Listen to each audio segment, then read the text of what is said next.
Salut l'équipe, il est fort, très fort, mais cette saison, il me procure l'un des plus gros mal de crâne de ma carrière de journaliste. Et ça dure depuis 4 mois. Et après chaque match de Nikola Jokic, la douleur est de plus en plus intense. Je suis même allé voir un spécialiste qui m'a dit malheureusement qu'il n'existait aucun traitement contre ça, mais par contre qu'admettre que Nikola Jokic était le MVP cette saison pourrait grandement m'aider. Le tout avant de me demander 70 € en liquide, évidemment. Ce matin, en partant au taf, j'ai dit « je t'aime » à ma copine. Et elle m'a répondu froidement « Nikola Jokic MVP ». Non, vraiment, cette année, la course au Most Valuable Player est beaucoup trop intrusive dans ma vie. En même temps, lâcher des grands triples-doubles à 60 points à ce moment-là de la saison, c'est carrément sadique. Non, vraiment, hein, je suis à 2 doigts de prendre un arrêt maladie jusqu'aux grandes vacances, comme un prof en ZEP. Choisir, c'est renoncer, paraît-il. Mais renoncer à qui? À quoi? Au meilleur joueur de tous les temps qui est en train de réaliser certainement la meilleure saison individuelle de l'histoire? Ou un autre qui pourrait gagner 70 matchs cette saison à 33 points de moyenne et avec 17 victoires de plus? Et voilà, ça reprend, le mal de tête est terrible.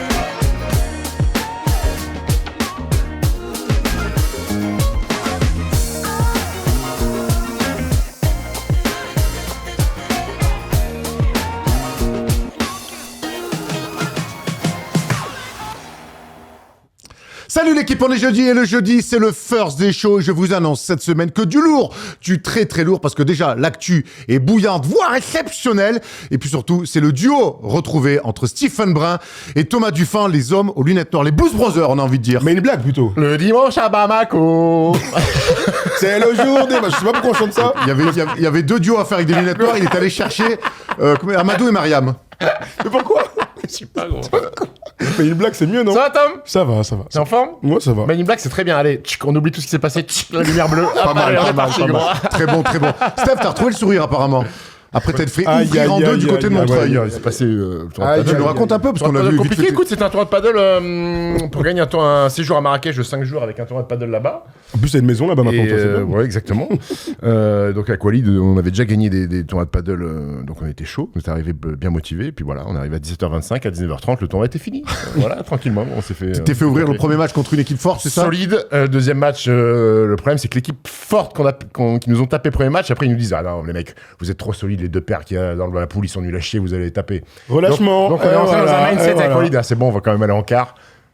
Déception, 18 au super. Mais comme quoi, quand tu perds dans des tournois de sport, tu vas jusqu'au bout du tournoi, tu quittes pas en plein milieu. Comme quoi, tu peux le faire. Oui, parce que c'est un tournoi officiel. Oui, d'accord, on rappelle que ta dernière prestation à l'Ops Factory était minable. Hein. Oui, mais là, c'est un tournoi de paddle avec des mecs qui savent jouer au paddle. Au basket avec des mecs qui savent pas jouer au basket, ça m'intéresse pas. Ok, on voilà. Attends, parce que ça va, Tom? Oui, ça va et toi? T'es en forme? On est dans les mauvaises nouvelles, mais hier, nos 2 clubs français, dont Cholet, ont fait 2 dingueries là. Enfin, FIBA Europe Cup. FIBA Europe Cup. Dans 2 registres différents. Oui, 2 registres qui a explosé complètement, c'est Dijon. Dijon, ils ont pris 41 points dans le 4e quart-temps. Ils étaient à moins 6 et moins 7, ils ont fini à moins 30 à Bilbao. Terrible. Et Cholet qui avait gagné de 1 au PAOK, ils ont perdu de 2 après prolongation. Avec un tir au buzzer. Avec un tir à 3 points au buzzer. Ah oui, comme Nadir et Yantounen sur Nagel Ice Davis. Tout à fait. Ça fait mal, il y aura pas de... Et un petit shout-out à Villeneuve d'Ascq qui a gagné l'Europe Cup 10 ans après. 10 ans après les Ticamba. Ça fait 3 fois. Ça fait 3 fois, je crois, en 5 ans qu'un club français gagne l'Eurocup féminine. C'est vrai. Bravo. Qui est quand même très faible par rapport à l'Euroleague. Voilà, tu veux pas le dire, je vais le dire. Bon, j'allais le dire, mais écoute, je te sens bien chaud. Il y a quelques annonces avant de se jeter dans le programme de l'émission. Il y a beaucoup de choses à faire. Les NBA classiques dans le Big Monday dimanche. On a un match bien à l'ancienne, enfin pas tant que ça. On est en 2002, Game 5. Je vous dis Game 5, c'est comme un match 7, c'est au premier tour à l'époque. C'était encore au meilleur des 5 matchs. Et c'est un bon vieux Reggie Miller face à Jason Kidd. Thomas, scénario de folie. Et on a des actions assez iconiques. Ouais, ambiance de play-off de la conférence Est. Ça défend la Antwerp. On a la superstar du Hall of Famer. Très bon match à suivre avec un finish régalade. On va pas vous spoiler. Il y a Kenyon Martin, il y a Richard Jefferson. Ils sont tous là. Ils sont tous là. Kenyon Martin, dur sur l'homme. Ouais, et puis Ron Artest, Jermaine O'Neal. Non, c'est super. Il y a Bien sûr, il y a une petite erreur d'arbitrage aussi, bien vilaine, qu'on ne pourrait plus voir aujourd'hui, mais en 2002, il y a une petite erreur d'arbitrage. Oui, tout à fait. En faveur de qui? Rendez-vous lundi. Là, on fait un petit teaser, on ne va pas surtout spoiler. Rendez-vous donc lundi, 22h pour le NBA Classic Games. Sinon, rendez-vous 20h, 22h pour la libre antenne dans le Big Monday. Le basket continue dimanche, 19h, Asvel Saint-Quentin, commenté par Tom Servino et moi-même. Steph, je voudrais que tu nous dises rapidement un petit mot sur l'Asvel en ce moment. Qui régale. Ils régalent. Ils ont un gros trou. À un moment donné, ils ont rapidement été à 11 victoires en Euroleague. On pensait qu'ils allaient faire péter le record de 13 victoires. Ils ont eu un petit trou. Ils sont bien revenus. Ils ont enchaîné quelques belles victoires, notamment sur cette espèce de vintage, là où ils ont revenu en Magnifique vert. maillot vert. Incroyable. Maillot vert avec Delaney Rudd qui est venu. Ouais. Ils ont gagné 2 matchs à domicile, un à la LDLC Arena et un à l'Astrobal. Donc ça leur a fait du bien. Ils sont à 13 victoires en Euroleague. Et puis en championnat, ils déroulent. Ils sont leaders de la Betclic Elite, il me semble. Alors il n'y a pas beaucoup d'écart avec les poursuivants. Théo Malédon a repris du poil de la bête. Très saignant. Il a fait un match énorme au Real Madrid. Donc voilà, Saint-Quentin qui est un peu... Il y a leur coach qui est sur le départ, c'est un peu compliqué. On sait que Nolan Traoré l'année dernière est arrivé, avait été brillant contre l'Asvel, donc c'est toujours sympa de voir Théo Malédon contre Nolan Traoré, Il avait souffert beaucoup au match. Il avait souffert, mais il va beaucoup mieux peut-être à l'avenir en équipe de France. La grosse info qu'on peut donner aussi pour rester sur le basket français, c'est qu'il y a le match en direct diffusé gratuitement sur DAZN que tu commentes. Mardi, LNB DAZN Club, le retour. Et mercredi, tu vas à Lyon pour faire Théo Malédon. Exactement, on a plein de choses qui arrivent donc sur la chaîne YouTube de First Team. Donc ça sera autour 1. Il va chez le dentiste Théo. Ah bon? Il a mal aux dents. D'accord. Oh, non. Ça sera ma première question mercredi quand je vais arriver à la Mais l'extrait, parce que... Oh la vache. Non. Le 12 avril, tu sais ce qui se passe le 12 avril? D'ailleurs, on aimerait bien que tu viennes. Mais oui. Le 12 avril, c'est le salon du barbecue? Non, ça c'est ce samedi-là.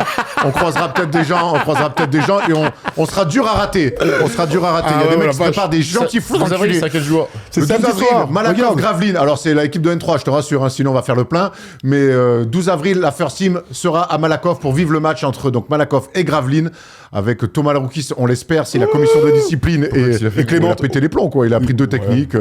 Ouais, disons qu'il a dit aux arbitres qu'ils étaient pas au niveau, je dis ça comme ça. Voilà. Bon. Excusez-moi, messieurs, je ne pense que vous ne reflétez pas votre niveau initial. Il aura dit ça, ils l'ont mal pris. C'est la deuxième fois à Malakoff, après Manu Pinda, le coach, Thomas Laroukis. C'est une équipe de sanguins. Même si on a connu bien pire, mais c'est une équipe de sanguins. Rendez-vous le 12 avril donc pour suivre le match entre Malakoff et Gravelines. Toute l'équipe First Team sera là et c'est gratuit pour ceux qui m'envoient des messages. Ça sera gratuit. Après, il faudra faire honneur à la buvette. Faut pas déconner quand même. D'autres. Samedi, la NBA arrive en Europe. C'est une vidéo qu'on a fait lundi dans la libre antenne. On a pas mal débattu pendant quasiment encore une bonne quarantaine de minutes, Plus 52 minutes apparemment. C'est notre deuxième vidéo la plus longue sur la libre antenne. La première vidéo, c'était quoi? Je me lance dans un 52 là. Voilà. La vidéo la plus longue, c'était le trade de Luka Doncic. C'était plus d'1h15. Là, on a plus de 50 minutes où on discute de l'éventualité de l'arrivée de la NBA en Europe. On a balayé tout le sujet. Je sais pas si on peut être plus complet que ce qu'on a été lundi soir. On peut au moins demander l'avis de Steph, puisque tu n'as pas participé à cette vidéo. Qu'est-ce que tu penses des dernières infos de la NBA qui arrivera en Europe? De ce que j'ai compris, ça me plaît pas en fait. Ça me plaît pas qu'il y ait encore une scission FIBA Euroleague, parce qu'on va se retrouver encore avec... T'es sûr qu'il y aura une scission? Si Moti Younas fait une interview le lendemain au journal L'Équipe, que tu dis c'est pas une déclaration de guerre, c'est qu'il est un peu chaud aux fesses, notre ami Moti Younas. Moi, ça serait scandaleux et désastreux si on pouvait pas avoir tout le monde, le Red Star ou le Partizan, et on se dirige. Le Red Star, faut qu'il remonte en Ligue 2 déjà.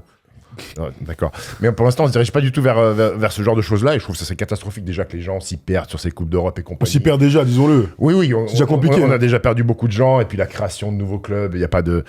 Alors je sais bien que peut-être ça va ramener un public de néophytes avec le logo NBA qui vont peut-être s'intéresser à Manchester City, au Paris Saint-Germain. Enfin, je vois pas d'ailleurs comment le Paris Saint-Germain pourrait avoir une équipe si c'est pas en rachetant le Paris Basketball, parce qu'il n'y a pas de salle de basket. Donc ça me paraît compliqué, que tout ça est très flou. Il y a un gros point d'interrogation surtout. Je suis pas sûr que ce soit très bon pour l'image du basket et pour fédérer... En tout cas, on est dans un vrai virage, et ce qu'on dit dans cette vidéo-là, c'est qu'il faudra trouver le bon équilibre. Le côté business de l'NBA, dont l'Europe du basket a besoin réellement, parce que le basket européen ne fait pas d'oseille, mais il faudra garder l'ADN de ce qu'est l'Euroleague, de ce qui nous fait bander depuis des années avec cette Euroleague-là. Oui, les mots sont forts, mais quand on regarde les Final Four d'Euroleague ou de l'Euroleague, on se régale à chaque fois. Donc, garder cet ADN, et cet ADN, c'est aussi des équipes historiques.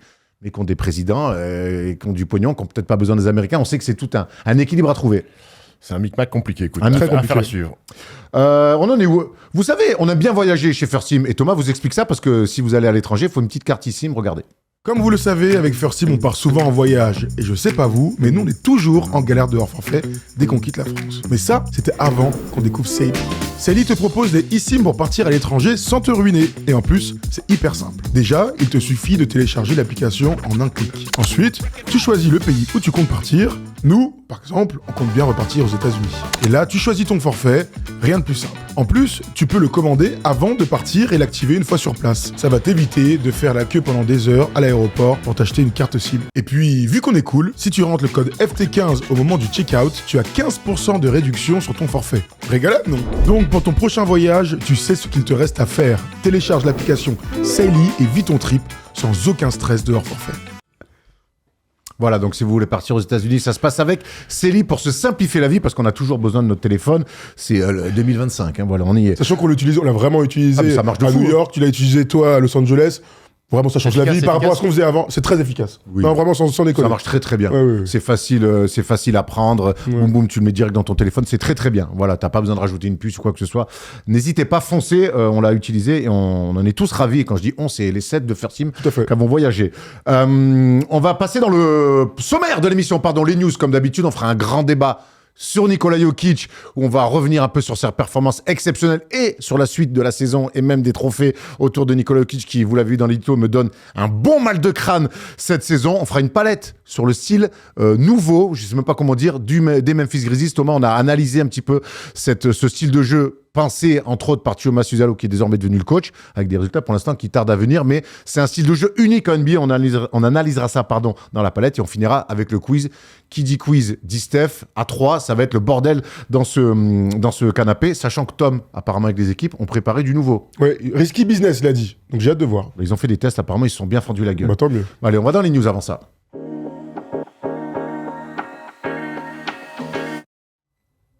Vous vous souvenez de Joel Embiid? Ouais. Camerounais, ancien MVP, pivot des Sixers, Poste 5. trust the process, Meneur. poste 5, T'es à Paris, non? peut dépanner en 3. 24. Français. Français, passeport français. Ah ben il va se faire opérer, Joel Embiid. Voilà, aujourd'hui, c'est les seules infos qu'on peut avoir sur Joel Embiid, malheureusement. Il va se faire opérer la semaine prochaine. Ça sera la deuxième opération en 1 an et 2 mois. 63 matchs manqués cette saison et sous contrat donc jusqu'en 2029 avec un joli petit contrat.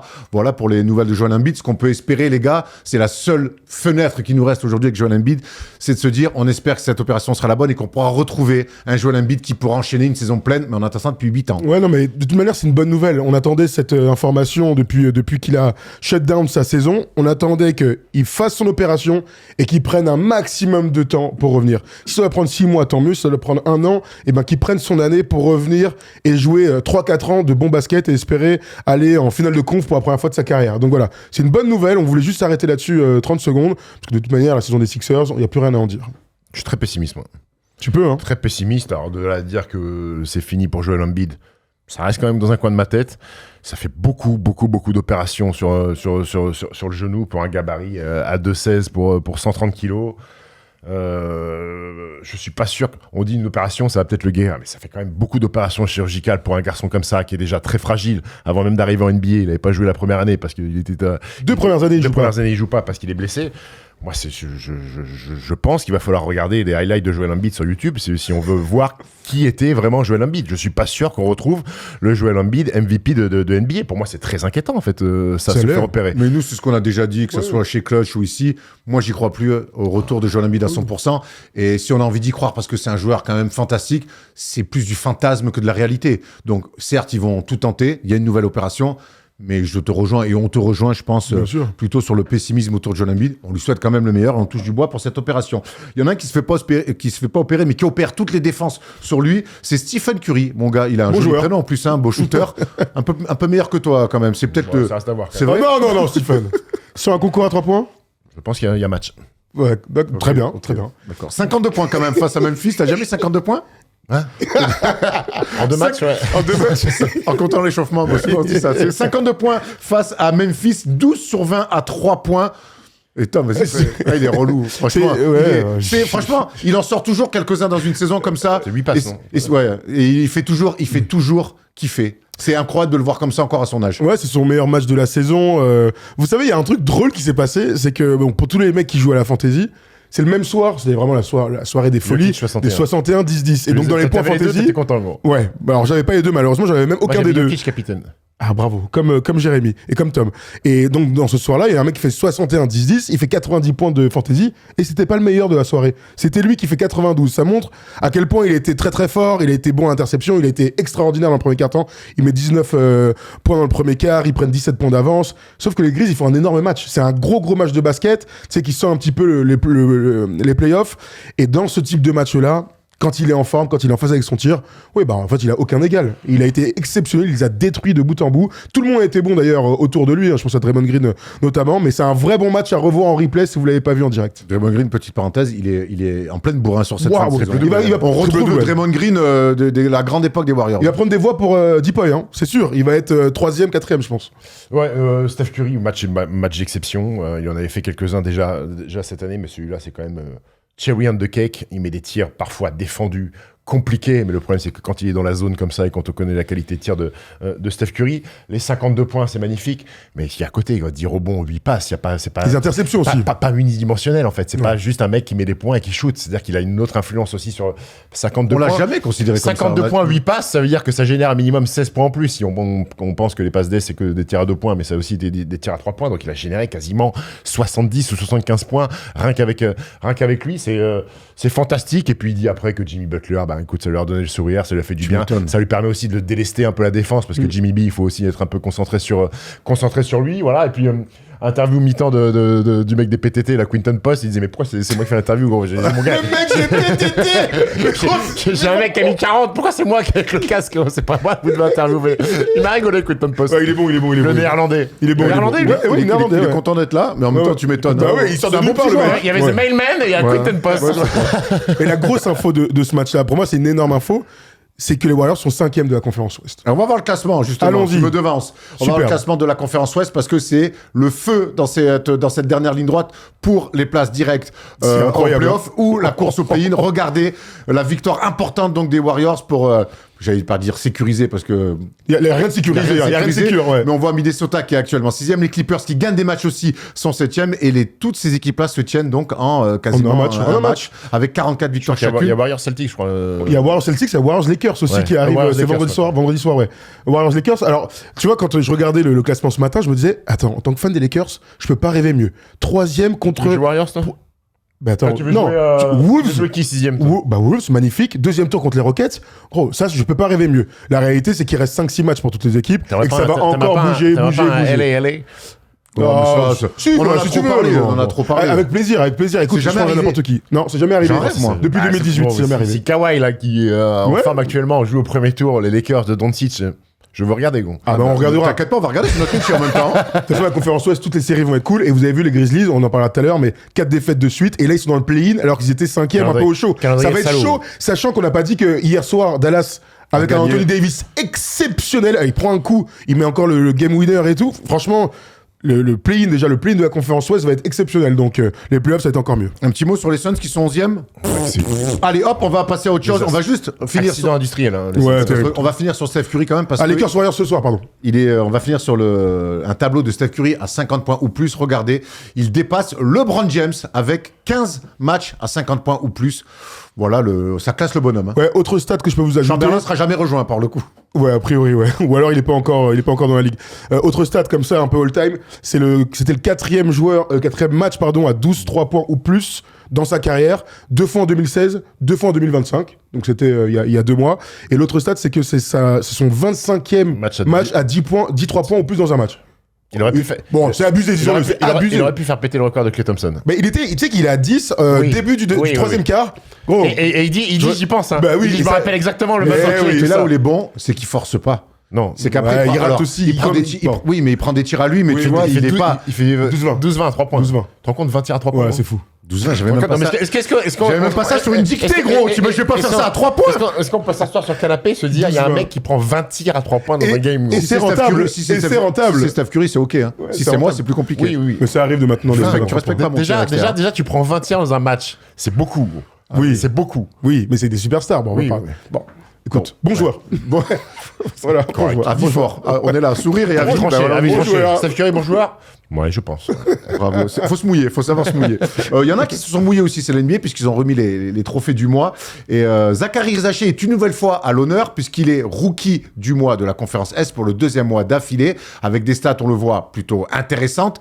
À l'Ouest, et ça c'est pas la bonne nouvelle pour nous Français, ouais, c'est Stephen Castle qui continue d'être ultra régulier.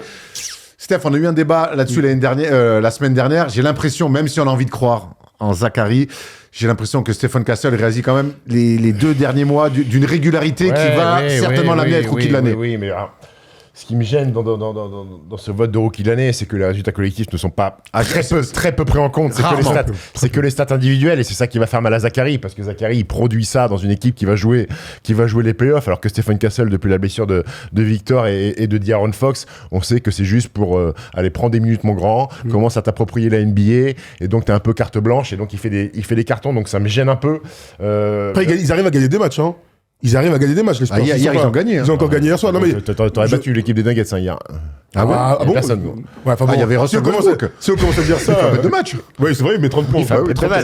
Mais bon, bref, non, mais t'as raison, je te Quand t'as pas rejoins. Porter, quand t'as pas Gordon, Oui, quand t'as pas Jokic, ouais. c'est pas pareil. Mais moi, oui, alors Castle c'est mérité, mais putain, Zach veut faire ce qu'il fait, alors Castle c'est toujours, il y a jamais eu de gros flash comme a pu faire Zach, des matchs à 36, mais c'est toujours entre 16 et 20 tout le temps, systématiquement, Stephen Castle, mais il y a pas de match qui vient te rentrer dans la tête. Draymond Green et Baron Davis, dans leur podcast, disaient que pour eux, c'était Stephen Castle, rookie de l'année, par sa régularité. C'est vrai que... Et puis défensivement, il est Zachary, Zach, de temps en temps, il a enchaîné des matchs à 4, 5, 6. Zach, on va le dire ce qui se passe off, c'est que la semaine dernière, on fait quand même un grand débat autour de lui pour être rookie de l'année. Le match d'après, il fait 5 points. Ouais. Je peux te dire que... Il met 33 après. 36, non? 36. 33 après. C'est Sarr qui met 36, non? Et Ouais, lui, ah, il fait ok, bon, bref, Il met un 30, match à on s'en plus de fiche. 30 et on se dit, bon, ok, merci chef, parce que... Mais hier, il met 9. Hier, il met 9. Tu vois, en fait, je regarde. Atlanta, maintenant, tu vois, c'est le premier truc que tu regardes un peu en te réveillant. Dès qu'il est sous les 10, je fais putain, Zach. Bon, il y a eu d'autres trophées qui ont été retransmis, donnés plutôt à la fin du mois. Le coach de l'année. Non, d'abord les défenseurs. Autant pour moi, Tom, je te mets en galère. Dyson Daniels, encore un mec des Hawks qui est récompensé. Un fantastique défenseur qui sera certainement un jour meilleur défenseur de l'année. Le Français va se contenter d'un défenseur du mois. Et Draymond Green, on en parlait, qui est monstrueux avec les Warriors, qui est donc meilleur défenseur de la conférence Ouest et qui certainement va avoir des votes pour le trophée final en fin de saison. Les coachs du mois, sans surprise, Joe Mazzulla avec un 14-1 bien saignant côté Boston qui finit très bien, malgré la défaite d'hier assez vilaine. C'était en avril, c'est pour ça. C'est ça qui ressemble, Joe Mazzulla? À qui? Non. À Lamine Kébé, le coach de... De ouf, C'est un peu, vrai. ouais. Un peu plus âgé, mais t'as raison, il y a un vrai... On lui souhaite la même carrière à Lamine Kébé. Orléans qui est premier. Donc, ouais. Orléans qui est premier, qui a gagné La Leaders Cup de Pro B. On y était. Joe Mazzulla, donc, et de l'autre côté, c'est Marc Degnaud qui continue lui aussi. Sans blague. Voilà, Marc Degnaud, faut lui dire que des fois, on a le droit de perdre des matchs au basket. Hein. Bah, il en perd c'est incroyable. Cross control, gros. Ah ouais. Pilotage automatique. Ils sont exceptionnels. Incroyable. Hier, ils ont encore des. Non, mais ils sont trop forts. Ah, De toute façon, c'est aussi une équipe encore. on en reparlera s'ils arrivent à 70, ça sera quand même assez Ils finiraient exceptionnel. la saison sur 17 victoires de suite, s'ils font 70. Et on finit avec les MVP du mois. Côté Ouest, on est sur, j'ai un trou, on est sur Shai Gilgeous-Alexander, histoire d'enfoncer le coup, de bien nous casser la tête sur le débat du MVP avec des stats monumentales, encore une fois, et un bilan, on le sait, fantastique. Et puis de l'autre côté, là, c'est un peu plus surprenant, même si on l'a vu enchaîner 2 fois des MVP de la semaine. C'est Kobe White des Bulls, malgré le bilan moyen des Bulls cette saison. Kobe White continue de régaler. Et on en a parlé hier dans Clutch, vous savez, Clutch sur la Wina TV, tous les mercredis et le vendredi de 17h à 18h. Et Tom a fait un bel hommage à notre ami Kobe White hier. Depuis 1 an et demi, il y a une progression qui est constante, de la régularité, des perfs, des hautes perfs. Puis là, il est en explosion, le mec, c'est exceptionnel. Faire 2 fois de suite ce joueur de la semaine, joueur du mois dans la conférence Est, dans une équipe qui est 10e du classement, c'est assez exceptionnel. Et tu sais, quand tu progresses, t'es toujours mieux scouté, plus attendu. Bien sûr. Lui, il arrive à répondre aux attentes de son équipe, avec une équipe en plus où il s'entend de mieux en mieux avec Josh Giddey, par exemple. Donc, non, franchement, je suis bluffé par ses capacités et puis sa clutch attitude aussi. Ouais. Gars, vraiment clutch. Steph, il le dit, Thomas, pour finir, c'est un bête de joueur qu'on découvre, qui progresse d'année en année, et puis c'est un joueur qui aime, c'est un closer aussi. Ouais, c'est un mec qui prend ses responsabilités, qui met des gros tirs très juteux, Kobe White, capable de mettre des énormes tomards. Et c'est marrant parce que il y a 2 ou 3 ans... Micro. Il y a 2 ou 3 ans, j'étais parti à Chicago et je voulais acheter un maillot des Bulls. J'ai fait toutes les boutiques de la salle. Et c'est pas lui que je voulais. Et il restait que des maillots de Kobe White. Et les vendeurs, ils me disaient, ah, mais lui, Kobe White, personne n'en veut, il est nul à chier, on va le trader et compagnie. 3 ans plus tard, gros, c'est le go-to guy de. Le maillot l'a fait l'équipe. x4. Le maillot l'a fait x4, mais je l'ai pas acheté. Dommage. Mais comme quoi, tu vois, une trajectoire parce qu'il a souvent été dans des rumeurs de trade, à un moment donné, Kobe White. Est-ce qu'il va se barrer, est-ce qu'il va rester, parce que les Bulls vont reconstruire. J'aime beaucoup ce joueur, j'aime beaucoup le style, parce que c'est un mec qui est facilement reconnaissable sur le terrain, qui est un peu flashy. J'aime bien. Alors, très frêle, hein. Ah ouais, ça se voit. Il est frêle, donc défensivement, parfois il le paye un peu, mais il a des cannes, il a du jus, il a peur de rien, il va vite, il va au cercle, tire à 3 points propre. J'aime bien, bravo Kobe White. Et puis on l'a dit hier aussi dans Clutch, c'est que c'est des mecs, il faut du temps pour s'intégrer en NBA avec ce style de jeu-là. Il s'est pas réinventé. Il a le même style de jeu qu'il avait dans sa dernière saison avec North Carolina. C'est un scoreur, slasher, qui aime bien avoir les ballons. Donc il faut du temps pour s'intégrer en NBA. Les mecs, ils sont pas draftés en étant en disant tiens, ça y est, je suis un joueur fini. Et puis surtout, tu arrives dans une équipe où il y a déjà des mecs installés. Zach LaVine qui était un peu le patron, Marc de Rosanne qui est arrivé. T'as Vooch aussi qui est quand même un des patrons de cette équipe-là. Donc il faut aussi laisser de la place aux superstars avec leur super contrat et attendre ta chance et la saisir surtout. Mais moi j'aime bien parce que plus globalement les Bulls, je les voyais au fin fond de la conférence Est. À un moment donné, je pensais qu'ils allaient totalement lâcher. Le petit Bouzelis qui est starter, qui est très bon sur la fin de saison. Ils ont récupéré Patrick Williams, sorti de banque, qui a été blessé, qui revient, qui est un joueur correct et lui aussi j'en attends un petit peu plus depuis pas mal d'années. Finalement il s'accroche aux branches. C'est vrai qu'il a jamais la rampe complètement, les Bulls. Ils sont toujours dans le play-in. Exactement, depuis quelques saisons. Sanctions, il y a eu bagarre. T'as vu, ça a pampé un petit peu entre Minnesota et Détroit. Ouais. Oui, ça a poussé quoi. Gentil, Ça s'est attrapé le callback. Bon, il y a eu quand même des sanctions suite à cette échauffourée. On va le voir. Donc Isaiah Stewart prend 2 matchs. Comme d'hab. Dante DiVincenzo prend 1 match. Ron Holland lui prend 1 match. Donc Nasrid 1 match. Et donc Marcus, sa sœur, prend 1 match de suspension. Voilà. On va passer la soirée avec sa sœur. Avec Marlène. Avec Marlène, sa sœur. Tout à bien fait. sûr, Voilà. la famille. Parfaite transition ou pas pour lancer le débat sur Nikola Jokic. Peut-il devenir le plus grand pivot de l'histoire?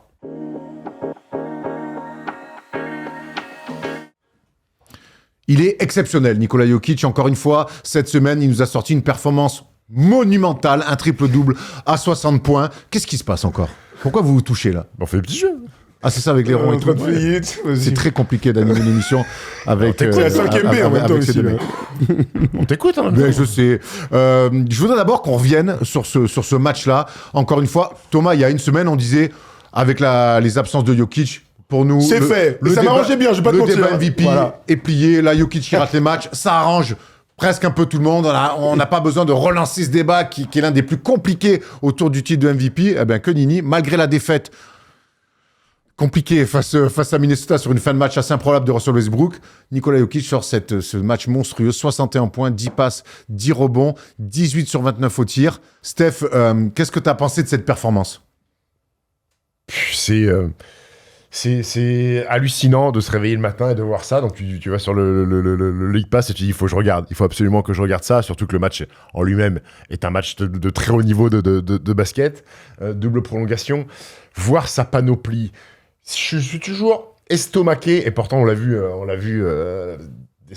jouer Jokic des centaines de fois. On l'a vu en live à Paris 2024 avec la Serbie. Mais je suis toujours estomaqué par sa connaissance du jeu, par son intelligence de jeu, par l'anticipation des plays où il va sur de la course, il sait que la balle va arriver, il fait un seal sur Rudy Gobert dans la raquette, il est tout seul, la prise de position, le N1, l'orientation du jeu, ces fondamentaux qui sont, mine de rien, en dehors des standards de la NBA, c'est ce travail d'appui qui parfois peut ressembler, il est tout déglingué, parfois il a l'impression qu'il est en déséquilibre, mais c'est son équilibre à lui avec des footwork bizarres, des feintes de tir que lui seul fait, et il chamboule tout le monde. Et mine de rien, je trouve qu'on n'en parle pas assez, ou du moins on devrait accentuer là-dessus, il a un toucher. Ouais. C'est n'importe quoi, gros. Le toucher de balle de Nikola Jokic sur ses petits flotteurs, sur ses petits hooks. Tellement dur. C'est un truc de extérieur ouf. aussi, sur d'ailleurs, ses tirs extérieurs, c'est fin.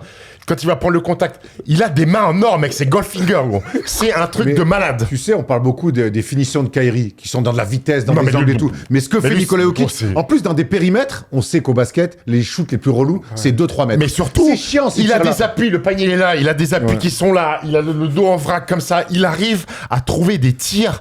Mais putain, mais c'est ouf en fait. Quand on a été, nous, on sait ce que c'est d'être sur le terrain et de pas avoir les bons appuis. Ah ouais. Mec, il a des doigts de fée, mec. Des fois, je le regarde ses tirs, je dis bah c'est pas possible, frère. Il a un pied gauche qui est là, un pied droit qui est là. Mec, il met dedans. Mais il met dedans. C'est une technique incomparable. Tu Non, le dis. il y a que lui. Il y a que lui qui y a fait que ça. lui. Techniquement, c'est un joueur fantastique, mais et tu le disais, Thomas, quand il fait des flashs, des cils, comme tu dis, mais il démonte physiquement. Alors c'est moins impressionnant que le Shaq parce que gros, il est costaud. mais il démonte dès qu'il touche un mec. Je peux te dire que le gars, c'est chiropracteur à la mi-temps. Non, mais ce qui est vrai, c'est que la technique, on la connaît et tout, mais physiquement, de l'avoir vu en vrai, on avait commenté le France-Serbie à Lyon, on l'a vu au JO, on l'a vu plein de fois. Il est balèze. Alors, il est pas du tout décidé. Il a une petite bedaine, disons. On l'a vu dans le truc sur Netflix. Hop, à la fin, il est avec sa bière, là. Petite bedaine, sans aucun doute. Ça n'empêche pas de détruire absolument tout le monde, d'être fort dans les duels, d'être très puissant quand il faut déployer les bras, et puis d'arriver à courir. J'ai toujours l'impression qu'à un moment donné, il aura pas d'oxygène. Il va pas réussir à, à jouer la 48e minute. Il courir, il joue 53 minutes à la fin, il a encore les ballons. Allez, faut que tu marques, on est à moins 2. Il a marqué, hein. Tu sais qu'il a joué 41 minutes non-stop. C'est ça. Mais incroyable. On se souvient qu'il y a 3 ans, d'ailleurs, quand ça correspond avec le virage des Nuggets qui vont aller jusqu'au titre NBA, et lui, il va commencer à gagner des titres aussi de MVP un petit peu avant, il va s'affiner un petit petit peu. Oui, il s'est affiné, on s'en souvient. Il va s'affiner. Et c'est vrai, tu as raison de le dire, le coffre. Ah ouais, il est tout rouge, hein, il est tout rouge.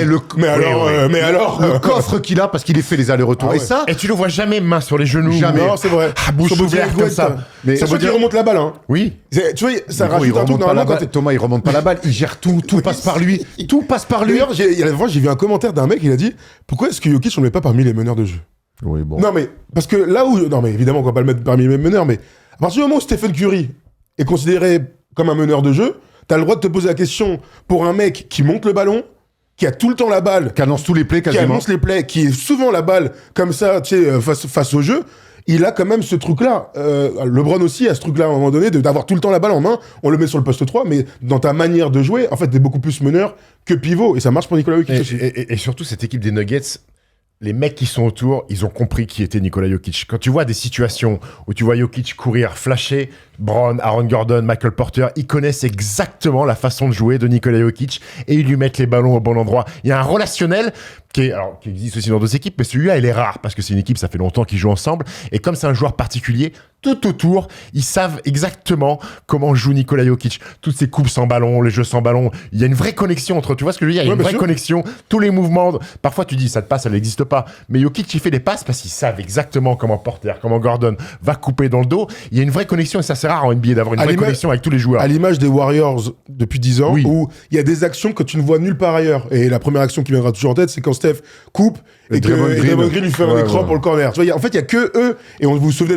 d'Andrew Wiggins sur les premiers mois, il avait pas ça en tête. Parce que il faut travailler. Il ratait tellement les timings. Il ratait les timings, ce qui fout la haine, hein, disons-le, à tous les niveaux. Mais pour le coup, là, je te rejoins complètement, c'est qu'il est tellement fort, il voit tellement tout que tous les autres prennent du plaisir à couper dans les espaces, même parfois qui n'existent pas. Il est trop fort, techniquement on le voit, il est inarrêtable. Moi, il y a un truc qui fait que pour moi, c'est un grand, et parmi les plus grands. Et on va ouvrir du coup la place sur le fait qu'il puisse rejoindre les plus grands pivots de l'histoire, c'est la gestion de l'émotion. Ça, c'est ce qui fait la différence entre des grands et des très très grands. Tu dis ça, mais l'année dernière, ils perdent 6 et 7 contre Minnesota. Donc dans la gestion de l'émotion, ils sont passés à côté. Certes, collectivement, mais t'as Star aussi du coup. Mais je le trouve jamais... tu vois, le match contre Minnesota, il prend 5 fautes à la fin du 4e quart-temps. Il finit les 2 prolongations. Les Jeux Olympiques, la demi-finale face aux Ricains, alors ils perdent à la fin, mais il dégage un truc. Et toi, tu sais ce que c'est, Steph, de gérer les émotions dans un fin de match. Je suis d'accord avec toi, Erwan. S'il y a un truc, pas qui m'agace, mais que j'aimerais voir un peu plus, tu parles des émotions, c'est que parfois, je trouve que ça manque pas de fighting spirit, mais ça manque sur le body language, un point serré sur un panier. Il est pas comme ça, Nicolas. Il y en a quelques-uns. Quand il met des énormes tirs, quand il met des buzzer beaters, il n'y a pas d'explosion de joueurs. Oui, contre les Warriors, quand il met le milieu de terrain, en même temps, oui. Mais tu vois ce que je veux dire? Quand ça va mal ou quand ça va bien, t'as du mal, en fait, si t'enlèves le score d'un match, t'enlèves les stats de Nikola Jokic, tu regardes lui, tu sais pas si le match se passe bien pour lui ou si le match se passe mal. Parce que c'est pas lui qui le fait. Mais c'est une qualité aussi. Oui, c'est Jamal Murray qui fait ça en fait, pour eux. C'est Jamal Murray qui est moteur de caractère dans l'équipe. Viens, on le compare à son pote Luka Doncic dans l'émotion. C'est 2 joueurs assez similaires qui font des stats de mammouth. Lucas, tu t'arrives mieux à cerner si le match se passe bien ou se passe mal. Il disjoncte. La manière qu'a Nikola Jokic de parler aux arbitres. Moi, je trouve qu'il a disjoncté quelquefois, Nikola Jokic. Ça lui arrive, ça lui arrive. Mais je trouve qu'il a progressé vachement là-dessus. Surtout en FIBA. Surtout en FIBA. Mais même avec le match qu'il fait contre Minnesota, là, je me dis, il est cramé. On lui donne tous les ballons. Bon, il est là, il dégage. Je pense que tu défends sur lui ou t'attaques sur lui. C'est perturbant de se dire, mais en fait, jamais il va montrer un moment de faiblesse. Il montre rien. Ça, c'est la théorie Tim Duncan. Vous vous souvenez qu'il y a Kevin Garnett qui disait, moi, j'arrêtais pas d'essayer de lui parler, lui ne me répondait jamais, juste il fournissait.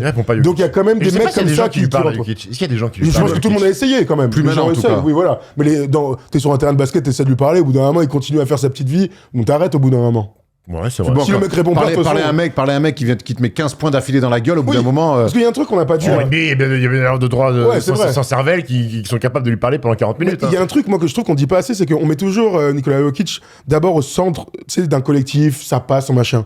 Mais Nikola Jokic, sa première qualité, c'est d'être capable de mettre 10, 15, 20 points d'affilée en détruisant des mecs sur du post-up, sur des petits mouvements, en allant provoquer des fautes et avec de l'adresse aussi extérieure. Ça, c'est quand même l'adage des mecs qui sont 3 fois MVP, le Famer. Quoi que les défenses fassent, c'est tu lui mets un petit, il va le poster. Tu lui mets un grand, on voit Rudy, il l'amène au large ou sur la transition, il va toujours être le premier sur la réduction de distance. Tu viens doubler, tripler, il va trouver la bonne passe D. En fait, il a la réponse à tout, gros. Oui. Il a la réponse à tout et surtout, il ne surjoue jamais. Quand tu le vois dans des moments chauds, tu te dis il est un peu fatigué. Mec, il fait dans son truc. Il a ses mouvements propres. Il prend son temps pour faire ses trucs. Il n'y a jamais un truc où tu sens qu'il est cramé. Je fais un truc que j'ai pas l'habitude de faire. Tout ce qu'il fait, ce sont les trucs qu'il a l'habitude de faire. Il ne sort jamais un mouvement qu'il n'a jamais fait. Tout est contrôlé, posé, serein. Alors, il peut louper, ça lui arrive de louper. Mais tu l'as dit, les lectures de jeu, lui, il est plus petit. Tiens, high post, mais je vais quand même aller dos au cercle sur le high post. Si jamais ça vient doubler, et puis la lecture de jeu. Avant de recevoir le ballon, il sait déjà exactement qui vient faire la rotation, qui est là. Ça fait rarement vu, et je suis pas sûr qu'il y en ait beaucoup. Normalement, c'est des meneurs de jeu, normalement, c'est des meneurs. C'est Rondo, quoi, c'est Rondo, tu vois. C'est rarement vu chez un pivot, c'est même peut-être du jamais vu sur ses lectures, même sur cette domination. Sabonis, c'est Divac qui était comme ça, qui étaient des Européens, mais qui étaient moins dans le scoring. Avec des stats beaucoup moindres, quand même. Je te parle sur l'anticipation, les lectures. Aujourd'hui, Nikola Jokic, il a 30 ans, il les a eu en février, il a 3 titres de MVP déjà, il est champion NBA. Moi, je crois, et on verra après, que les Nuggets peuvent avoir une fenêtre cette année pour aller au moins en finale. On le place où aujourd'hui par rapport à l'histoire des grands pivots? Et est-ce qu'on peut l'imaginer un jour devenir le meilleur pivot de la Ligue, sachant que la concurrence, c'est ça là, c'est Kareem Abdul-Jabbar, c'est Bill Russell, c'est Will Chamberlain, c'est Shaquille O'Neal, c'est Hakeem Olajuwon. Faut commencer par dire que la NBA et le basket est un sport de grands. Et donc quand tu penses à qui est le meilleur pivot ou qui sont les meilleurs pivots, tu te rends compte que les 5 concurrents là, c'est les top 10, top 11, top 12 de l'histoire de la NBA. Donc quand tu prends les 10 meilleurs, t'as 5 pivots. Ça montre à quel point c'est difficile déjà d'entrer dans le top 10, mais encore plus quand t'es un pivot, surtout dans l'ère moderne, parce que finalement, il n'y a que Shaquille O'Neal qui a joué dans l'ère qu'on appelle moderne, donc à partir des années 90. Nikola Jokic, évidemment, il est encore trop tôt pour essayer de le placer parmi ces mecs-là. Il y a des gars qui ont joué 20 ans, donc oui, le CV est plus fourni. Mais vu sa domination, vu les 3 MVP, vu son âge, tu peux commencer à émettre l'idée. Vu le fait qu'il soit de plus en plus fort chaque année. Oui, en plus, et t'as raison qu'il est encore en train de progresser, le mec. En fait, cette question-là, aujourd'hui, je vais pas te dire oui, mais je vais dire, il faut commencer à y penser. Voilà. Peut-être qu'à un moment donné, dans 5 ans, s'il gagne d'autres titres, je crois quand même qu'il faut pas que gagner des titres, il faut faire des back-to-back, il faut marquer les esprits, il faut être au centre d'une dynastie, parce que tous ces mecs-là sont au centre de dynastie. À part Hakim, si vous voulez, eh bien... Hakim fait un back-to-back. C'est pas une dynastie. Une dynastie, pour moi, il faut aller 5 fois en finale, faire des trucs comme ça. Donc, évidemment, à la fin de sa carrière, on pourra dire s'il est le meilleur ou s'il n'est pas le meilleur, mais déjà, d'émettre l'idée, c'était impensable il y a 8 ans, parce qu'il n'était pas à ce niveau-là, il était loin de ce niveau-là. Alors, je rejoins Tom, c'est très complexe aujourd'hui de débattre de la place de Jokic dans l'histoire des big men. Maintenant, ça restera un mec qui a marqué à vie l'histoire de la NBA et l'histoire de ce poste de jeu. Parmi les 5 monstres qu'il y a, il n'y a pas un mec qui avait cette qualité de passe, parce qu'il va finir la saison en triple-double, ça n'a jamais été fait pour un big man. Il a révolutionné le poste, comme Steph Curry a révolutionné la NBA, le jeu, le tir à 3 points, il a révolutionné le poste de pivot, passeur et de point forward, de ce que vous voulez, de meneur de jeu. Steph, je te coupe juste en disant, il y a un mec comme Steph Curry qui a révolutionné le jeu par son tir à 3 points, son jeu sans ballon et tout. Derrière, Jokic fait la même chose sur le poste de pivot. Les deux, ils sont croisés, ils jouent ensemble. On assiste dans la même ère, tu veux dire. Dans la même ère. Ouais. On assiste quand même. Oui, tu rajoutes LeBron aussi, voilà, bien sûr. Donc on vit quand même on vit des choses assez folles. Et c'est pour ça qu'il se démarque des monuments. Maintenant, Tom l'a dit, 3 titres de MVP ne suffira pas à passer devant ces mecs-là. À un moment donné, Après, tous il les mecs- peut avoir 4 dans 3 semaines.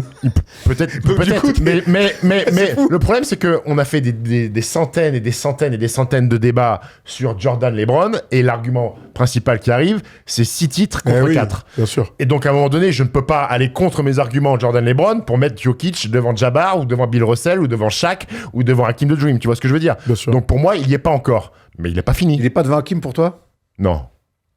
Moi non plus, hein. Enfin, Ok, je demande. encore une fois, Parce que on compare 3 quarts de C'est le mec qui est carrière. le plus abordable par rapport Voilà, aux autres. c'est le mec qui est le plus proche. Oui, oui, Abordable, oui, oui, on bien va sûr. respecter Parce le grand Hakim, mais si vous le dites- plus si- proche, quoi. si vous le dites plus que- abordable pour le oui, passer voilà, devant, voilà, oui. Si vous dites que Hakim, il est devant Hakim, c'est-à-dire qu'il est top 10 dans l'histoire de la NBA.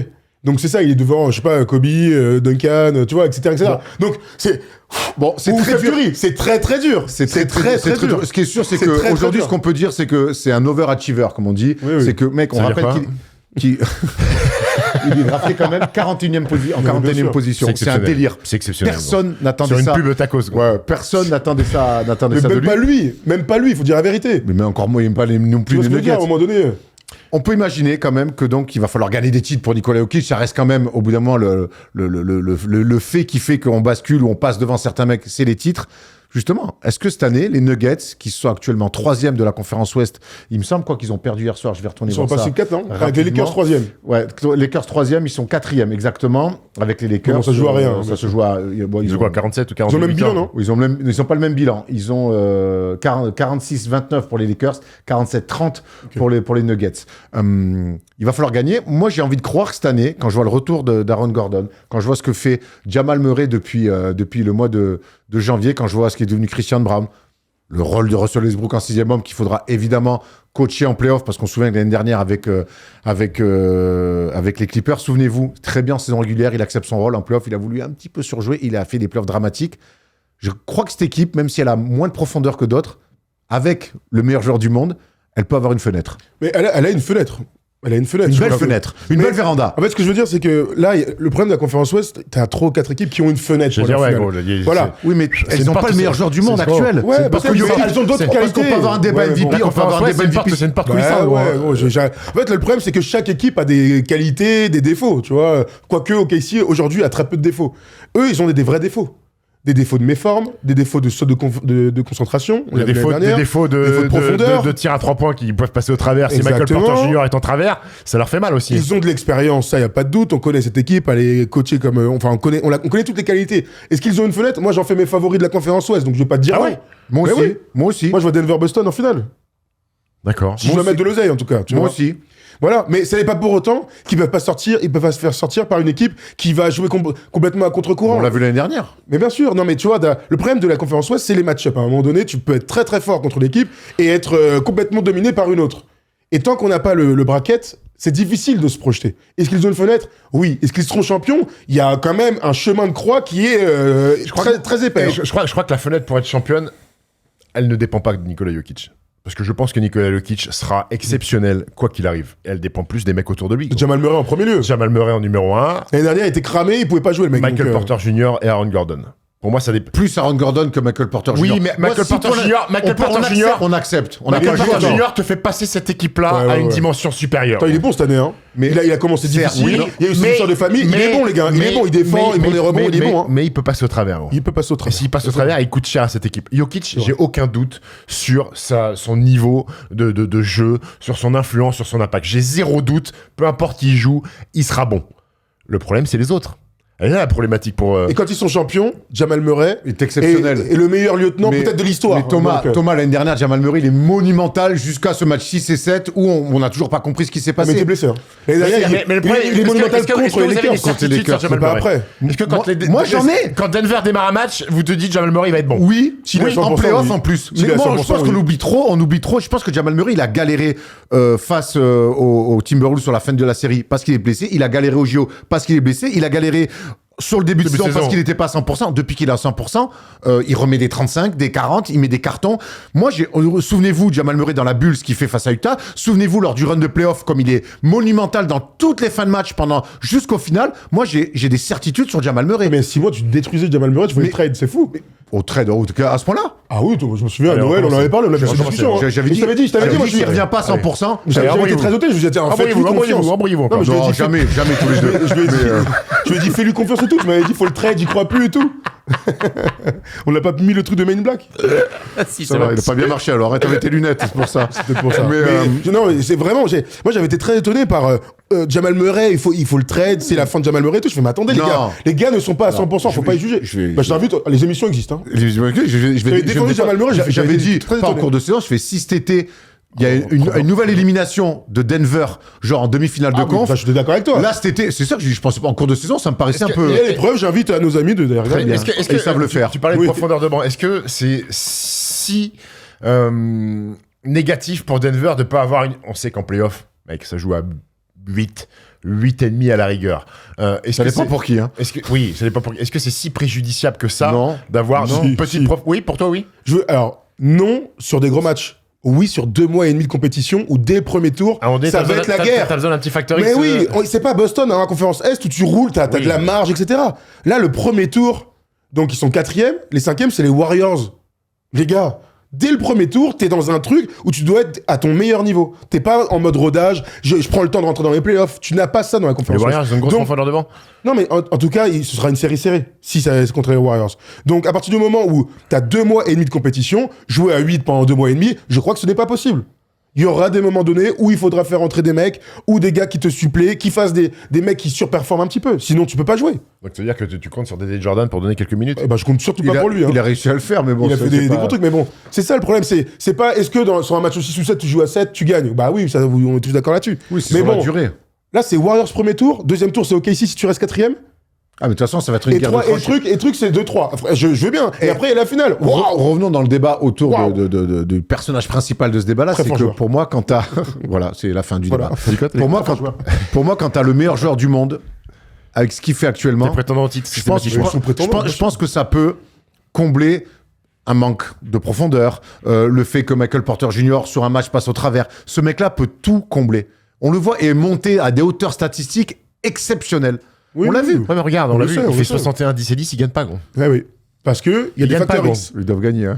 Bah ouais, mais ils perdent. Et ils prennent 4-0 cette année contre les Wolves. Hein. Ils se font sweeper par Minnesota quand même. Hein. Et c'est la pire équipe en face. S'il y a un Minnesota-Denver, donc un 2-7 admettons, ou un 3-6, les gars, l'année dernière, on a vu ce qui s'est passé. Et il n'y avait pas 48, enfin il n'y a plus 48 ans. Il y a juste Randle, ils perdent quand même. Merde. Ouais, il a été très donc il y a quand même des signaux comme ça qui sont ici ou là, où on va devoir payer les musiciens en fonction de ce qu'ils auront produit sur scène. Pour rester sur Nikola Jokic, est-ce que son côté atypique, je parle de son mode de vie, son mindset, qui est très loin des standards de ce qu'on peut voir en NBA, lui coûte quelque chose en termes de médiatisation, je crois pas, en moi. termes de hype, en termes de mais fame. pas pour le joueur. Ou au contraire, ce côté décalé lui donne justement, il est différent des autres, on l'aime bien. Pour moi, il y a le marketing où effectivement, là, je pense que c'est un mec invendable. Hein. Oui. D'ailleurs, on voit, il est sponsorisé par, Pony. Bref. Par contre, je pense que le grand public, moi, je trouve que c'est archi sain où on voit que des mecs se montrer. Là. C'est cool. On adore avoir rêvé chat avec la mode. Mais je trouve qu'avoir un contre-exemple comme ça d'un mec qui, en fait, il vient faire son taf, il est juste trop fort. Lui, ce qu'il veut, c'est être en famille, se faire kiffer. Voir ses chevaux. Et voir ses chevaux. Et ça, moi, je trouve que c'est aussi sain de dire, OK, je peux avoir le basket comme passion, comme métier, mais je peux aussi avoir des trucs à côté. Mais est-ce que c'est pas un truc, est-ce que c'est pas un rôle qui se donne? Est-ce qu'au final, il n'est pas investi à 100% dans le J'ai du mal à croire que tu arrives à être 3 fois MVP champion si tu travailles pas comme un malade mental. Disons la vérité, il doit bosser comme un fou, tu vois. Je pense que c'est dur de tenir un rôle comme ça. Autant faire des Blair plus, c'est ultra facile. Mais autant faire ça, c'est... J'ai quand même l'impression que c'est un mec qui rentre chez lui, qui se met le Partizan Belgrade, ou qui se met l'étoile rouge de Belgrade, qui mate des matchs de Euroleague. Mais Luka aussi le fait, ça. Luka aussi le fait. Bref. Non, mais moi je pense que le basket, c'est quand même investi, gros. On va revenir à la question qu'on s'est posée et qu'on vous a posée sur les réseaux. Nikola Jokic va-t-il devenir le plus grand pivot de l'histoire? On va prendre vos commentaires et on va revenir aussi sur ce qu'a dit le Shaq avec encore une belle leçon de géographie. Jokic, c'est Sluto qui nous dit ça. Jokic a le talent pour être le meilleur pivot de l'histoire, c'est clair. Il fait tout sur un terrain et personne n'a jamais joué comme lui à son poste. Mais pour vraiment dépasser des légendes comme Karim ou Shaq, il lui faut encore des titres titres, s'il empile les bagues, là, voilà, c'est à peu près ce qu'on disait. C'est bien lui, non? C'est mieux là maintenant que c'est sur l'ordi. Ça y est. Le mec il kiffe pas qu'on se foute de sa gueule, donc il a demandé les commentaires sur son ordinateur. Putain, Allez, c'est vas-y, incroyable. n'écoute pas, vas-y. C'est surtout pour que les gens, ça soit plus agréable des gens qu'un mec. Surtout en qui- podcast. C'est un monstre. C'est un monstre parmi les monstres. Non, il a permis, révolutionné permis. le concept de Permis, pivot. les monstres. Arrête. Néanmoins, pour se battre avec les meilleurs des meilleurs, il doit bien plus gagner. Karim Abdul-Jabbar, Russell sont bien plus titrés. Pour moi, le débat commence avec Shaq, Hakim et Wilt, mais pas encore avec les deux autres. Come on, guys. Franchement, tu sais, quand on posait la question là et on réfléchissait à si ils jouaient les uns contre les autres. Oui. Et donc, comme le Shaq a eu cette déclaration minable en lui disant il aurait fait du Slovenian chicken. Le mec est pas slovène, c'est catastrophique. Après, je me disais, mais attends, demain il y a un match Il entre. Serbian, by the way. Tu l'as entendu quand le journaliste il lui dit Mais frère, la honte. Bon, bref. Je me projetais dans un match-up entre les deux joueurs. Bon, ma première réaction, c'est de dire, gros, Shaq, il l'aurait détruit. Moi, je pense vraiment qu'il l'aurait Tu vois, détruit. ce que Mais attends. le début, quand on dit Nikola Jokic, il est costaud, il fait mal au mec. Je suis pas sûr que contre Shaq, les prises de position, les trucs comme ça. Écoute, Gros, je te dis, moi, mon premier avis, c'est il l'aurait détruit. Il y a une grande différence entre les deux. Et comme beaucoup d'autres, c'est que Nikola Jokic, vu sa gamme, s'il y a un seul pivot à qui je dois donner la balle sur une dernière action, 100% Nikola Jokic devant tous les autres. Ah et bah ça, oui, Shaq, ça c'est un Shaq, plus. je donne pas la balle au poste Bah, je donne la balle- pour un go je donne la balle je donne la balle à D-Wade, je donne la balle à Kobe.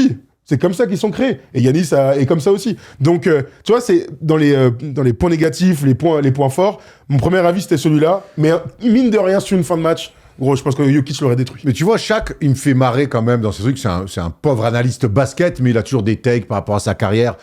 Là, honnêtement, ce truc de chaque fois qu'on lui pose cette question, il faudrait arrêter de faire je détruis les mecs, Slovène. Déjà, il a une méconnaissance des joueurs, des coachs, des tout. Ils s'en foutent.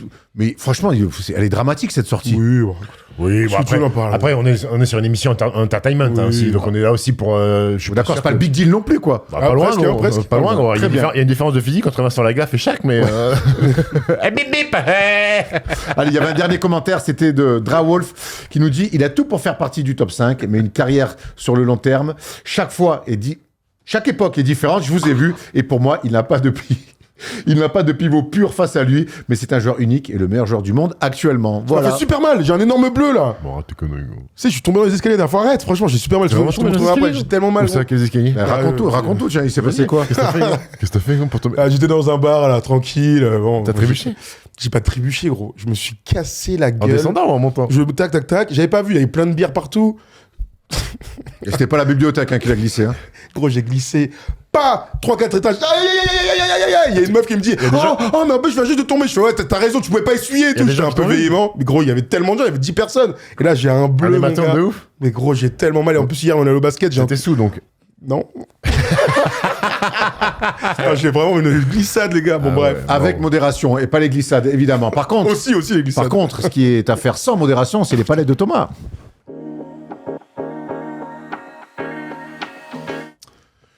Choumas Isalo est devenu le coach principal des Memphis Grizzlies la semaine dernière et on sait que c'est un coach qui a un style de jeu particulier. On l'avait vu avec Bone en Allemagne, on l'a surtout vu l'année dernière avec le Paris Basketball, qui continue d'ailleurs de jouer le basket de Choumas Isalo, en tout cas ses principes. Et on le voit aussi cette saison, Thomas, du côté de Memphis, avec un type de basket unique en NBA. Absolument. Alors, Taylor Jenkins vient juste de se faire virer. On en a parlé d'ailleurs lundi assez longuement. Mais la révolution chez les Memphis Grizzlies a commencé avec l'arrivée de Choumas Isalo, entre autres. Et donc, on va pouvoir regarder maintenant en palette quelques actions pour vous montrer que cette équipe ne joue plus le pick and roll. Elle préfère se faire des passes pas bêtes dans le basket. Surtout, ça marche parce que toutes les stats avancées donnent cette équipe des Grizzlies comme l'une des meilleures attaques de toute la NBA. On va se la refaire donc en palette avec Marcus Smart, Santi Aldama là comme ça. D'habitude, le basket qu'on connaît en NBA, c'est de faire des pick and roll. Là, Marcus Smart aurait pu lui faire un petit écran. Là, on préfère swinger la balle et donc ensuite provoquer des déplacements des joueurs. Regardez à l'opposé aussi avec JF,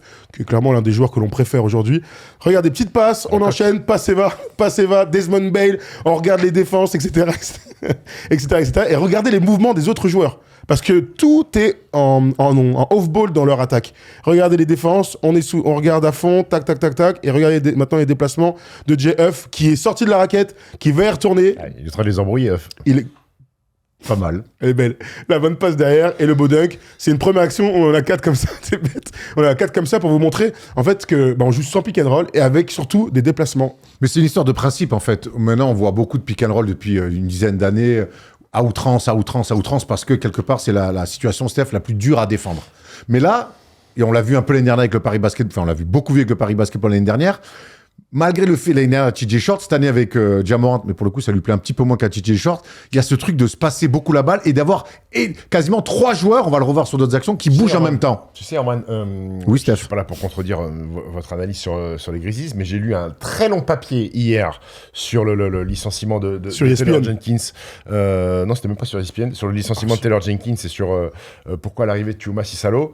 C'est que Ja Morant était très mécontent offensivement, dont la façon dont les Grizzlies jouaient, c'est l'équipe qui, oui, mais ça, c'est...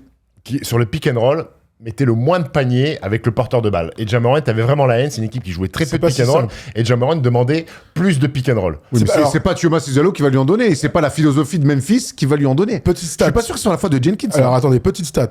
Sur le nombre de pick and roll par match, la moyenne en NBA, c'est 30 fois par match, on joue le pick and roll. Alors ça veut être celui qui a la balle qui va au bout, il passe la balle au mec qui roll, ou les end-off. Voilà, c'est 30 par match, c'est la moyenne NBA. Memphis, depuis le début de la saison, c'est 17.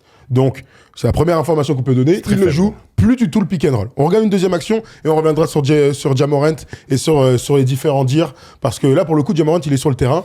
Et ça, c'est une action positive pour Ja Morant qui, avec sa vitesse, profite donc des espaces de cette nouvelle attaque. On retourne comme ça, avec toujours l'idée de lorsque j'ai pas la balle, je me déplace. Ça a l'air d'être un truc de B.A.-ba du basket, mais Memphis le fait particulièrement bien et c'est même donc devenu un style de jeu. Regardez Santi Aldama qui est très précieux parce que c'est un joueur ultra complet, l'Espagnol. Ça donne à Ja Morant, plutôt que de jouer un pick and roll habituel, eh bien de pouvoir accélérer, jouer un backdoor et d'avoir un panier facile.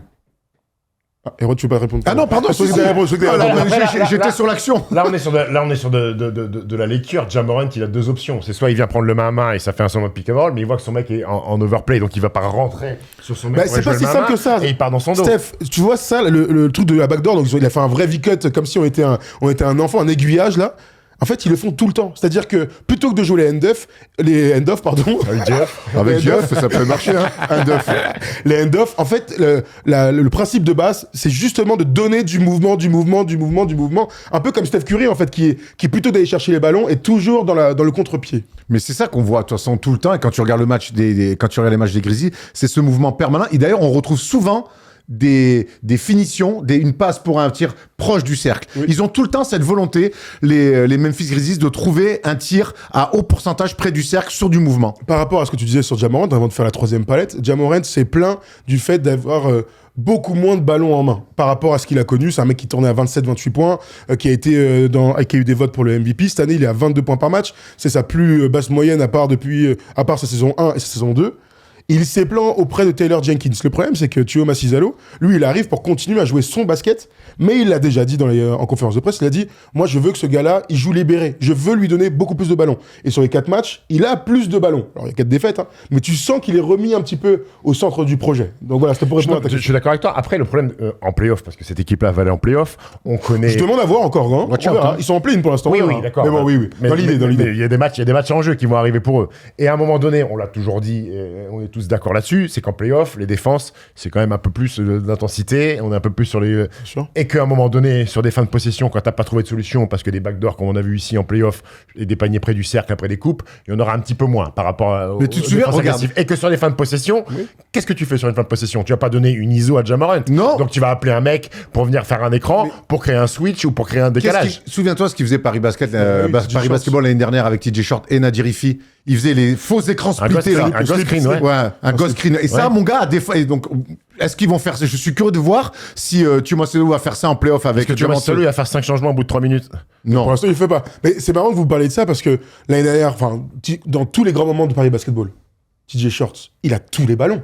Enfin, je veux dire, il joue toutes les possessions, une par une, pick and roll, 1 contre 1, etc. Pourquoi est-ce que Ja Morant, tu peux pas jouer toutes les possessions de fin de match et en fonction de ce que te donne la défense, tu la bats d'une certaine manière. Je crois que c'est aussi ça la théorie de Chuma Cissalo, c'est je me base sur un très très fort meneur de jeu qui va faire les décisions. Après, à voir si Ja Morant pourra être aussi fort que TJ Short. Chacun à son niveau, bien sûr. Quand on voit ce que TJ Short fait en France, en Europe et aujourd'hui même en Euroleague, On se dit que Ja Morant, c'est quand même un joueur meilleur que C'est pas les mêmes règles, les mecs. Non, ça c'est vrai. C'est pas les mêmes règles défensives, Ok. c'est pas la même chose. Interesting. Ouais, c'est Parce vrai. que quand tu fais un pick en NBA, t'as un 2 contre 1 à jouer, la raquette, il y a quand même beaucoup plus d'espace qu'en Euroleague ou qu'en Betclic Elite, tu vois ce que je veux dire? Bah alors du coup, Mais alors, ça C'est un peu doit ça, avantager Ja Morant, Ouais. non Bah oui, mais je joue des pick and roll alors. Mais T'as c'est pas- plus de 2 contre 1 à jouer pour une pocket pass, pour ensuite si les rotations elles viennent pour des décalages et des Ce qui est trucs comme sûr, ça. c'est que sur Parce cette saison- une isolation à 1 contre 1 en NBA, il faut battre ton mec aussi. En playoff, c'est plus complexe de battre ton mec C'est sûr. en 1 contre 1. par définition, tu joues contre les meilleures défenses de ta Oui. conférence, ça c'est clair. Attends, je voulais vous retrouver la petite stat, on va regarder la troisième action. Tiens, tu peux me la lancer, s'il te plaît? Attention à ta cuisse. Ah, tu m'as fait super mal. Arrête. Attends, je vous retrouve en même temps. On relance la troisième, s'il te plaît. Et je retrouve cette stat en même temps parce que j'ai le don de faire plusieurs choses en même temps. Regarde. Passe Tac. le canard. Belle action magnifique. Voilà, c'est bien ce qui me semblait. Très bien. Arrière, Jeff. Superbe. Allez, on se la regarde. On regarde donc notre ami Canard WC. Luc Kennard avec ce premier écran. Il va curler derrière cet écran et ça va nous donner donc une ouverture pour pouvoir suivre la suite. Toujours Santi Aldama. Vous, il est très important. dans tout Attention ça. à l'Eurobasket avec l'Espagne, on Ah, rigole ouais, trop lourd. il avait été déjà Faut fait le la maillot dernière chier. fois. On retrouve une nouvelle fois Luc Kennard qui va jouer les close-out. Alors ça, c'est un truc vraiment qui est très appréciable ces jeux, c'est qu'ils sont toujours en train de D'attaquer. réattaquer, de faire des drives. Donc là, la petite passe de Luc Kennard parce qu'il est bien défendu. Santi Aldama, il est grand ouvert à 45. Ça donne une feinte. Et là, encore une passe pour Jalen Wells. Il peut la faire. Il va la faire. Est-ce qu'il va la faire? Non. Eh ben non, il va pas la faire. Parce que quand tu as des bons joueurs de basket sur le terrain, eh bien tu fais toujours la meilleure passe. Mais vous avez vu aussi les déplacements de tous les autres. C'est toujours cette idée de se déplacer par rapport aux autres. Regardez, Luke Kennard, JF, Jalen Wells, il y a beaucoup de solutions. Et ça donne donc la 6e meilleure attaque de toute la NBA au rating et la première au pace. Bonne Cette défense, manière de Utah. jouer. Bonne défense, Utah. là. Ouais, moi, ce que je vois, c'est deux principes fondamentaux dans ce système-là. C'est Tu l'attaque. reviens comme un citron, il c'est- saute. C'est l'attaque très forte des close-out. Ça, c'est toujours Et très de dur tous à les joueurs, défendre. Et de tous les joueurs.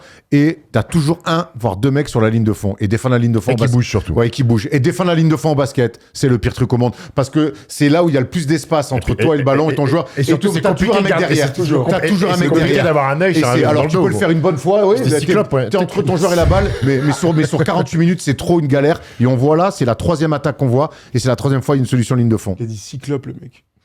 C'est un œil dans le dos. Mais c'est pas un œil dans le dos, Il Cyclope, c'est juste a un un œil là. troisième œil, là. Ouais, bah, Krillin. Mais c'est pas toujours pas. Bah, y a pas que mec, y a pas que mec qui a un œil dans le dos. Quatrième action, Non, dernière c'est action. Tenchinan. Tenchinan. Allez, Mais c'est pas dans le dos. Dernière action contre les Lakers, regardez. Ah là, Santi Aldama, il est sur toutes les actions. Oh, quel kiff.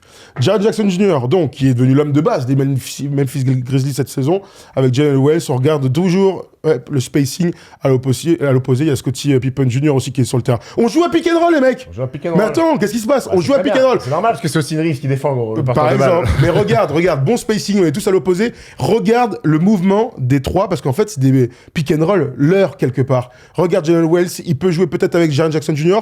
Non, ça donne surtout des petites errements défensifs de LeBron James qui s'est endormi. Et donc, une bonne passe sur la ligne de fond, ça va dans le sens d'Erwan tout à l'heure, et Santi Aldama fait péter le toucher. Et surtout avec ses mouvements à la Steph, on l'a vu malheureusement hier aussi un peu Ah, avec, les avec bons, Cholet, ah, c'est oh, que... qu'est-ce Non que mais les mecs s'oublient, mais en fait, ils forcent les défenses, c'est un style de jeu unique, on le dit. Les défenses en NBA sont pas... Il y a beaucoup de scouting, mais c'est la première fois qu'ils voient ça. Et on voit beaucoup de mecs qui se croisent. Attends, prends-le, je le prends, je le garde. Et on voit beaucoup d'erreurs défensives provoquées par le mouvement des joueurs. Et Draymond Green a eu cette déclaration qui est l'un des ordinateurs de la défense de l'histoire de la NBA. Il a dit hey, j'ai jamais vu. C'était trop bizarre de jouer contre eux. Ils sont chelous, ces mecs.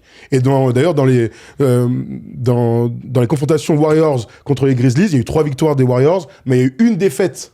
Et c'était la défaite de 51 points où Steph Curry marque 0. Il fait une bulle, enfin il marque 2 points et il marque pas dans le match. Lancer Donc, franc. tu vois, ouais, de lancer franc. Donc tu vois dans les bras de fer à venir, play-in, play-off, il y aura quand même des trucs intéressants à voir s'ils arrivent à continuer à être performants avec cette attaque-là. C'est Zach Hilley qui joue beaucoup de minutes avec Thiago Aussi. Salaud. Ouais, C'est un peu, tu vois, pas bête, hein. c'est un peu le long Kratzer de. Ouais, enfin bon, sauf qu'il lui donne la balle à lui. Il lui donne la balle à lui. Et ils font bien. Ils font bien de lui donner la balle. Voilà, c'est super intéressant de décrypter un petit peu ce Et il a un peu style. son TJ Sharp Nadirifi, Jamoran, Desmond Bain. Ouais, ouais, il y a un peu de ça. Ouais, Le mec est un peu oui. plus gaillard que l'autre, par On en contre. a parlé longuement en tout cas lundi. Hein. On voulait on en faire a- une semaine Grizzlies, voilà. Parce qu'il s'est passé beaucoup de choses et puis on voulait depuis des semaines, voire des mois, analyser ce style de jeu unique de la part des Grizzlies. Et puis c'est vrai que ça nous fait quelque part un lien direct avec ce qu'on a vécu et ce qu'on vit même encore cette année au Paris Basketball. Donc dites-nous ce que vous pensez de ce style de jeu, si ça vous plaît pas, si vous y croyez ou pas. Et dites-nous surtout si vous croyez en moi au quiz. Est-ce que je vais faire la passe de 2, le back-to-back pour rejoindre les meilleurs pivots de la ligue, qui sait.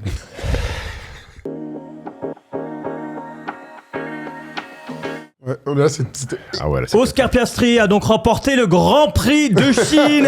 Félicitations, je suis avec mes experts. Ça va les gars? Ouais, c'est un petit hommage à Manu Moine. Ils ont perdu, Mercedes, ils ont perdu dans les stands, hein, le Grand Prix, je te le dis direct. Hein. Ah bon? Ouais. Ah, il t'avait arrêté la blague. Ah oui, moi c'est donc. Ah, ok, d'accord. Alors, Erwan et Brice, Pas de rebond. et Steph et Hamza, Bah ouais, apparemment. je savais pas qui lancer sur Hamza et Brice, donc Bah, les trois, donc on va se partager les deux rôles. Moi, je vais on prendre fait Brice. ça. Moi, je vais prendre Brice quand même. Toi, tu vas prendre Hamza, gros. Bon, oh le... perso je suis Team Hamza, mais ça vous regarde. On peut lancer le quiz? Oui. On lance le quiz. Ça va Steph? Ouais. Tu sais qu'à chaque Bon fois que tu quiz, viens, on petite surprise. bosse un peu plus Ouais, j'espère quand tu bien. viens. Et là, on a un nouveau quiz. Hein Ça s'appelle le bucket. Rien que ça me régale. C'est incroyable, ce Ça truc. s'appelle le bucket. Alors, je vous le dis. Le problème Vous de allez Thomas, avoir- il croit qu'il y a du Vous poulet allez- dedans. vous allez avoir. Sauver Yann de Écoutez-moi Chicken. bien. Après, on est très mal assis, hein. Oui, je sais. T'inquiète, Mais ça va, ça ça va va passer compliquer quand les choses, c'est quand même assez proche. Oui. Le but, c'est qu'il y ait un joueur à trouver. À chaque panier que vous rentrez, ça donne un indice qui s'affichera là-bas. Très bien. Pour l'instant, Quand ça- vous recevez c'est la magnifique. boulette, Ouais. soit vous prenez le risque de donner le nom, et donc vous pouvez pas lancer la boulette, Ouais. soit vous lancez la boulette, mais Deuxième si vous ratez, la boulette passe et vous n'avez pas le droit de donner le nom. Ouais, la boulette, c'est James. Ok. Ok. On va commencer sur le premier. Évidemment, on commence du mec qui est le plus loin. Ouais. Je suis vraiment le moins bien installé. Non, Erwan On aussi. commence avec le. Allez, ça, c'est shooter. mets le visu parce qu'il y a, Ah, on a il y a pas quand vu, même c'est un dommage. indice de base à chaque fois. Ah, il y a l'indice sur de le base, joueur. vas-y, il y a l'indice, il y a Donc, l'indice. mais le premier, c'est un peu plus bas dans le keynote, sans mettre la photo du reveal. Un shooter Voilà. ici, ok, pardon. Il n'est donc plus en NBA. C'est exceptionnel ton truc là. Allez. Allez, il va falloir l'adresse par contre, s'il vous plaît, parce Attends, moi, que j'ai sinon un- le j'ai jeu un n'a plus de obstacle. sens. Ça part bien en tout cas, hein. Ça se dit basketteur. Allez. Allez. Allez, un premier indice, et tu peux proposer après. Bien sûr. Tu peux supprimer l'indice, on va voir l'indice. Donc, Joueur NBA bon, américain. d'accord. Ouais, Allez, je vais Bah, pas- vas-y, Steph, balance. Je vais rien proposer, gros. tu vas rien proposer. Allez. Non. Avec la planche. Porte glace. Encore un indice. Oui, bon. Ok. Top 3 de la. Dis un truc, peut-être dis un truc en vrai. Tu peux tout moi juste, hein. Top 3. Plus en NBA américain top 3. Michael Kilgilchrist. Non. Oh, j'ai cru. En gros, Oh là là, ça commence à filocher. Bah, en même temps, fallait bien se régler. Alors vas-y. Alors attends. 6 franchises NBA dans sa carrière. Il y a un truc. hein. Ouais, j'ai un truc. Oh, c'est dur ça. J'en ai aucune idée.